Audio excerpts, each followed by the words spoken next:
The video is about I have breast tumor. Because that's a fact. Marshanda ikhlas meninggal, ia sudah siap jika usianya tak panjang karena tumor di payudaranya. Marshanda merasa bahagia karena bisa memberikan manfaat ke orang lain lewat sharing soal kesehatan mental sehingga membuat Marshanda ikhlas meninggal dunia. Ia juga sudah berusaha ikhlas jika harus berpisah dengan putrinya hasil pernikahannya dengan Ben Kasyafani. Marshanda bahkan sudah membuatkan lagu untuk Sienna yang akan jadi warisan jika nanti dirinya benar-benar meninggal dunia dalam waktu dekat. Meski begitu, bukan berarti Marshanda menyerah pada keadaan dan tak melakukan apapun. Ia masih rutin memeriksakan tumornya dan siap jalani operasi jika memang diperlukan. Marshanda masih ada semangat untuk hidup sekalipun sudah siap menemui ajalnya.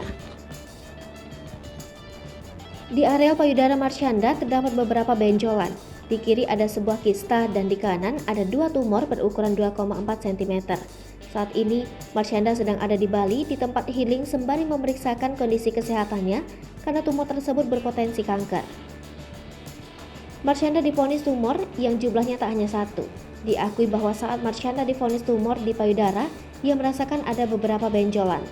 Awal muncul benjolan sebelum Marshanda divonis tumor payudara, sang artis sempat cuek. Di pertengahan 2021, ia sempat merasa ada benjolan. Namun saat itu dirinya mengira itu hanya hormonal. Akan tetapi masuk ke akhir tahun 2021, Marshanda merasa bahwa benjolan tersebut semakin besar. Ketika diperiksa, benjolan tersebut adalah tumor. Saat ini, Marshanda masih menetap di Bali untuk rutin memeriksakan kondisi tumornya yang ternyata berpotensi kanker.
Hai pemirsa Sri Popo TV, jangan lupa komen, like, dan subscribe, serta tonton terus berita-berita